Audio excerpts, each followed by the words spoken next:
হঠাৎ করে যদি রেস্টুরেন্টের মতো চিলি চিকেন আর মিক্স রাইস খেতে ইচ্ছা করে না, এটা একবার বানিয়ে দেখো। আমি কাল রাতে বানিয়েছিলাম।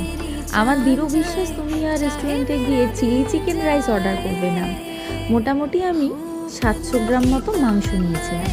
তাতে মিশিয়ে দিয়েছিলাম আদা রসুনের পেস্ট, লঙ্কা গুঁড়ো, হলুদ গুঁড়ো, মরিচ আর সামান্য পরিমাণে নুন, আর একটা ডিম ফাটিয়ে দিয়েছিলাম।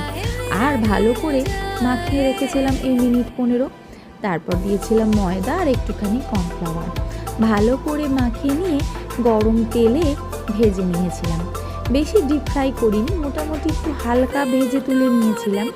এটা কিন্তু দেখতে খুব সুন্দর হয়, খেতে খুব স্পঞ্জি হয়। ভালো করে মাংসের টুকরোগুলোকে ভেজে আমি তুলে রেখেছিলাম। তারপর ওই কড়াই থেকে কিছুটা তেল নামিয়ে রেখে দিয়েছিলাম।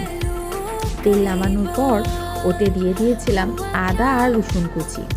আদা আর রসুন কুচি ভালো করে ভেজে নেবার পর দিয়ে দিয়েছিলাম পছন্দ মতো সবজি, মানে ধরো ক্যাপসিকাম আর পেঁয়াজ। তোমরা চাইলে বেল পেপার ইউজ করতে পারো, আমার কাছে অ্যাভেলেবেল ছিল না কাল রাতে। আর যা বৃষ্টি, বাড়ি থেকে বেরোতেই ইচ্ছা করছিল না।